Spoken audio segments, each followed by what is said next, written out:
So give you about 30 more seconds to answer who helped to shape Linda and Jason's digital footprint.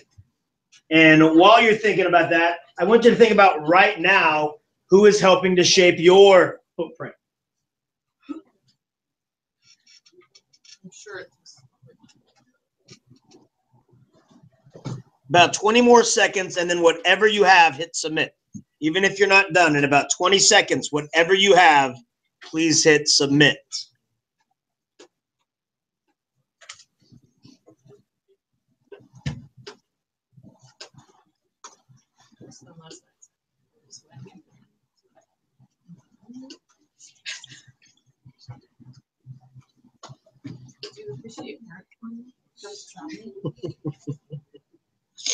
About 10 seconds left. Whatever you have, hit submit. About 10 seconds left.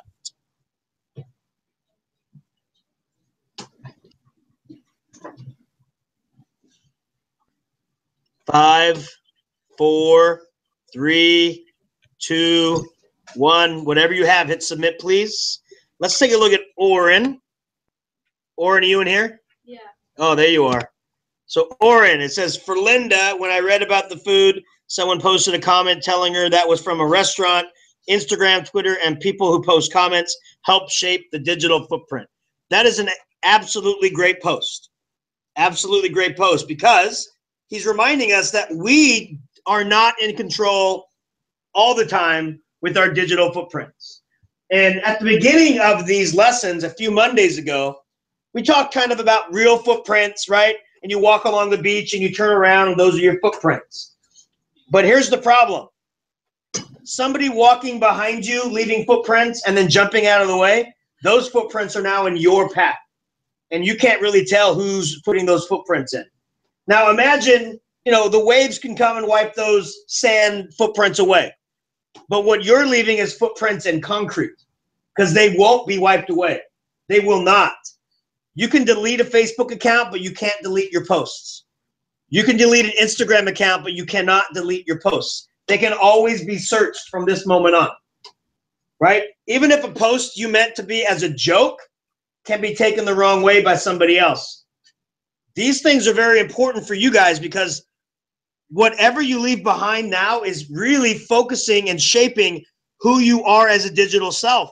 And more places like colleges and jobs are looking at your social media, the friends that you hang around with, not just you, the person you are when nobody's looking, the posts you make when you think they're private.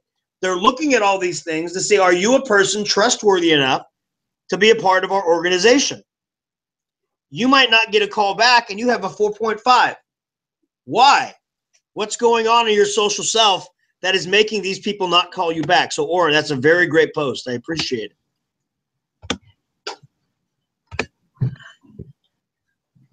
Can you tell what a person is really like offline based on what you find online? I want you to think of this for a second. There are like 50 million people who follow Taylor Swift on Twitter. There are like 48 million people that follow, no, hopefully not that big. I think Justin Bieber's like 40 million for some reason. But listen, Linda, listen. You have to understand that they have a safety net. They have people that surround them on a daily basis that they hire to make sure that before they hit send, it's okay to post. They read it. They look to see if anybody can take it in a wrong way. And then they allow the post to go through. It's to protect them, to protect their digital self. They don't allow them to post, images of their family or friends, or when they go out at night.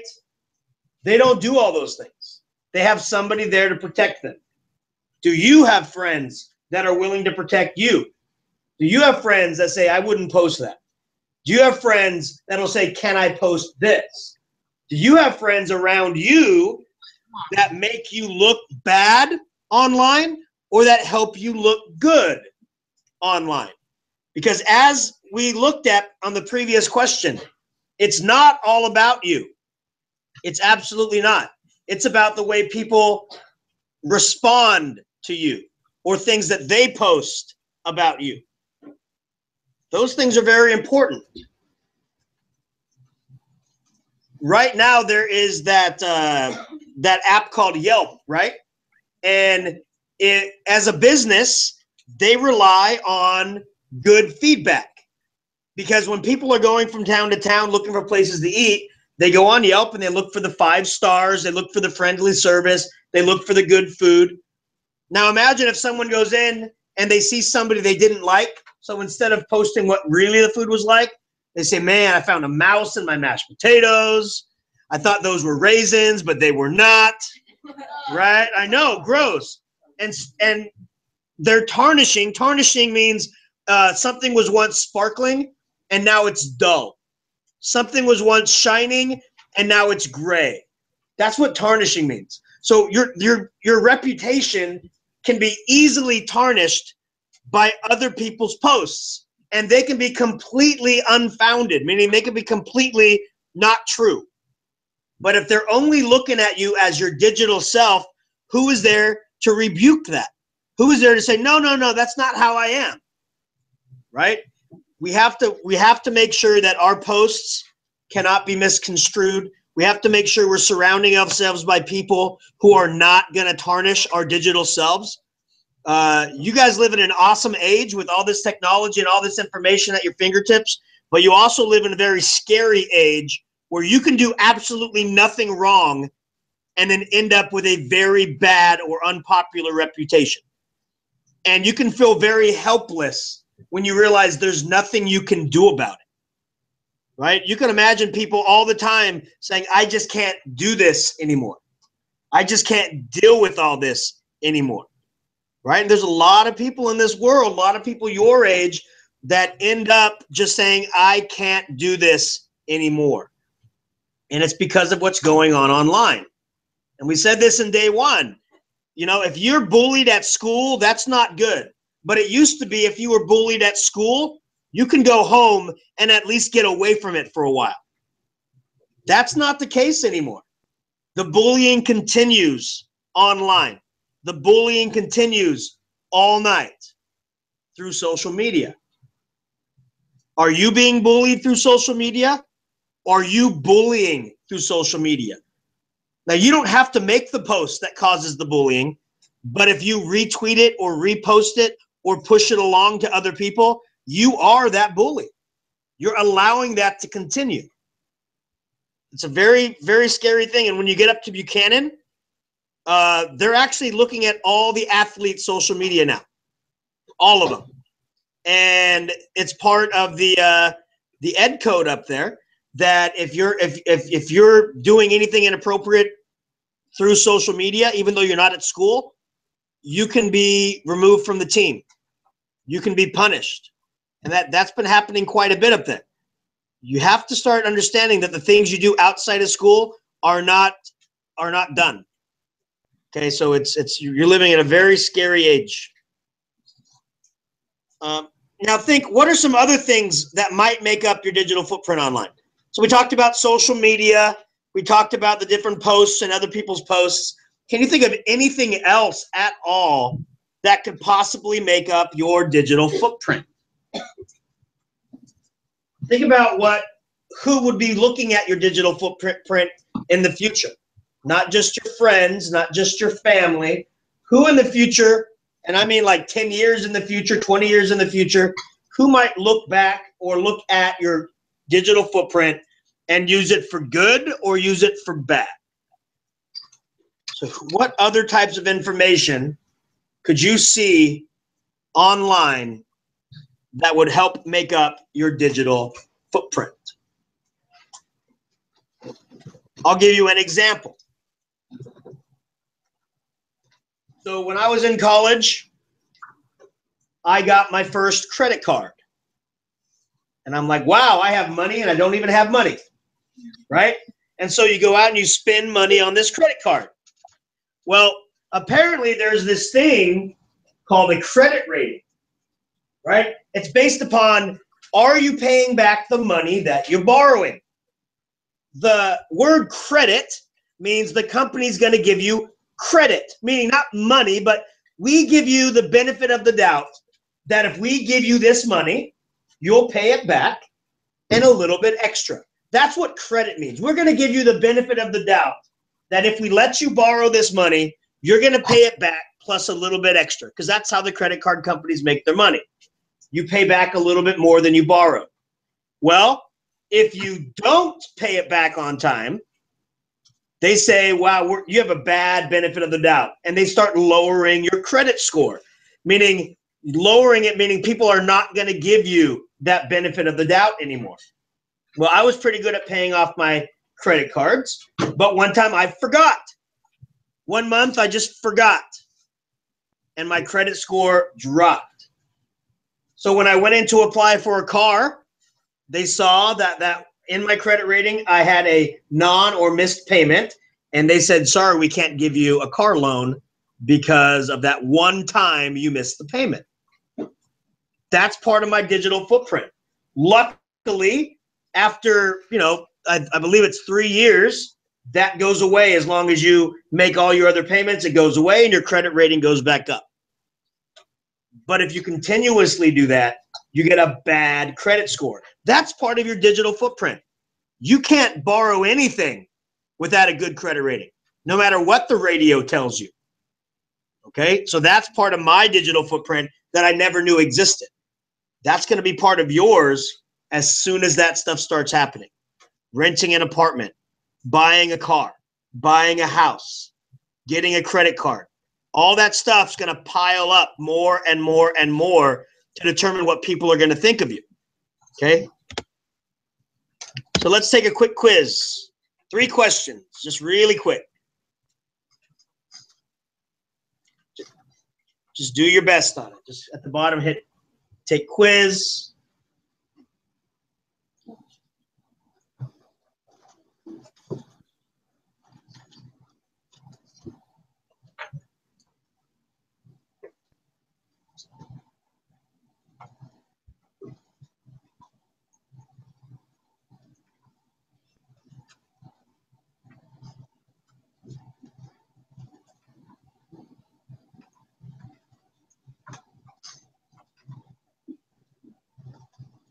Now, while you're doing this, remember, digital footprint can also help you. I've been kind of been a downer on you. I apologize. A digital footprint can be very helpful to you as well. And I'll give you an example that just happened to me recently. So I received an email from Fresno Pacific University. Does anybody know what Fresno Pacific University is? Great volleyball team, great college. Well, I received an email saying, Mr. Marquez, we received numerous people saying that you are the person to come to when it comes to technology in the classroom. And we have a master's course coming up, and we're looking for a professor.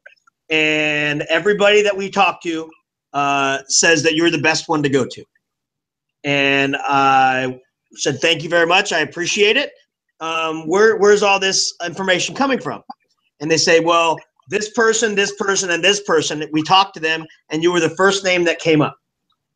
Those 3 people, I've never met. Never met those people. I've met them online. I've posted with them. I've chatted with them. I've never met them. But because of my digital reputation, my digital footprint that I left behind, a college that normally is very difficult to get a job at, because it's a very good school to work at, so it's very difficult. You have to go through this big hiring process. They came to me. And it's not because I believe I'm the best. It's because other people saw what I've done and thought I was the best. So my digital footprint in that manner has helped me out. So don't always think that a digital footprint is bad, okay? It can be very beneficial to you. So I want you to see it in both lights. Both lights. So the first question was, true or false, your digital footprint is all the information about you online that only you post. That's false. It's what other people post about you as well. What kind of information can make up a digital footprint? Online photos, comments that others post. It's both of them. And then what kind of information would make a positive digital footprint? Photos of you working in the community, a newspaper article about your soccer team, and a blog you created to showcase your work. Not mean comments or inappropriate photos. Those things will drag your footprint down. So we have completed our first lesson in the digital footprint module. Now, yeah, get round of applause. You guys did a great job. Okay. This is information that you need to spread to your friends. And I'm going to try to get to their classes as well. You were the pilot class, meaning the beginning class, to see if it was beneficial. If you felt it was beneficial, let Mrs. Galling know, let Mrs. Engelbert know, so that we can start recommending this to other classes as well. But you are at an age where you need to know this information. You need to know this so you can start handling it a little bit better, so that you can start making better decisions about what you post, so you can second guess about what your friends are posting about you. Okay, I feel that you really need this information even earlier, 5th grade, 6th grade. I think you should have this information before you get even a cell phone. Like you take a driver's test before you can get your driver's license, you should take a footprint test before you get your cell phone. Just so not so you can be prevented from a cell phone, but so you can know its benefits, but also its hindrances. And so once again, if you found this helpful, please let Mrs. Galling or Mrs. Engelbert know. Please spread it around to your friends, saying, hey, what you're posting is affecting not only me, but yourself. Spread it around so we can make sure that this message gets out. All right, thanks for participating, everybody. I appreciate it. Thank you.